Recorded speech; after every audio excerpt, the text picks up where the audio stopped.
And now for Should I Worry, our weekly segment about everything that worries us. This viewer asks, I was recently diagnosed with Crohn's disease. Should I worry? Dr. Samadi. Well, the short answer is, unfortunately, she's stuck with this disease because it's a chronic disease. As you mentioned, about 700,000 Americans are affected by Crohn's disease, inflammation of GI tract. Mm-hmm. So when you talk about Crohn's disease, you have to say that it's part of the inflammatory bowel disease.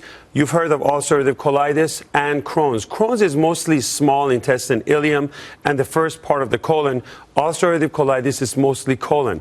What we see with Crohn's disease is that the entire layer of GI tract is affected, and they're prone to having weight loss, loss of appetite, bloody stool, diarrhea, and it's a chronic disease. So they have times where it flares up and they're miserable, and then they go into remission. Mm-hmm. The role of the doctor is to make sure that the number of remissions and that period prolongs and the recurrences go less and less. What you have to do is to make sure you see your GI doctor all the time, make sure you get colonoscopy, even though the risk of cancer with Crohn's is less than ulcerative colitis. But unfortunately, this is a chronic disease. And with immunosuppression and other treatments, we can control it, and she can have a good life. But she has to pay attention to what foods irritates her and be very careful with this.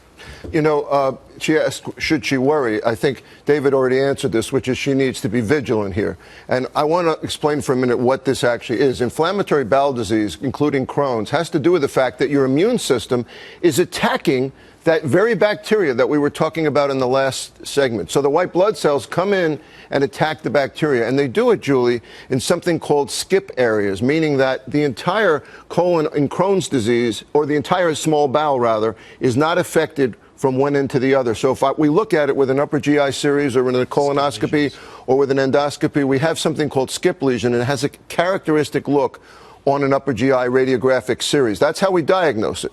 Then the treatments, diet is a mainstay of treatment, sometimes antibiotics, sometimes steroids, sometimes immunosuppressives. And the thing we need to be on the lookout for is colon cancer. We have a higher risk of colon cancer with inflammatory bowel disease, including Crohn's, so we have to screen you more and more for it. But with the treatments that we have, and now biological treatments, we can put people into remission. What I also want her to be aware of is that with Crohn's comes a whole syndrome of other things. She would be more prone for osteoporosis, for liver inflammation, and many other things, skin problems, eye problems. So now you're stuck with this systemic disease, and you have to pay attention to all the other organs that would be affected as a result of this. But there is hope, and it's good that she brought this question. And if you want to know if you have it, here again, Eric, what symptoms do you look for? Some of them are similar to what we talked about with the lymphoma segment. If you have weight loss, if you have night sweats, but in this case, if you have diarrhea or bloody diarrhea, some type of bowel problem going on, especially with diarrhea. You see this in the practice because they come with a lot of fistulas, they come with a lot of fissures and rectal bleeding. And rectal bleeding. So don't ignore it. That's basically the big message here. Yeah, your body is talking to you. Listen to your body always on all of these topics. And if you have a question for our doctors, email us at housecall@foxnews.com, and we may just answer it right here on the air. All names and email addresses are kept completely confidential.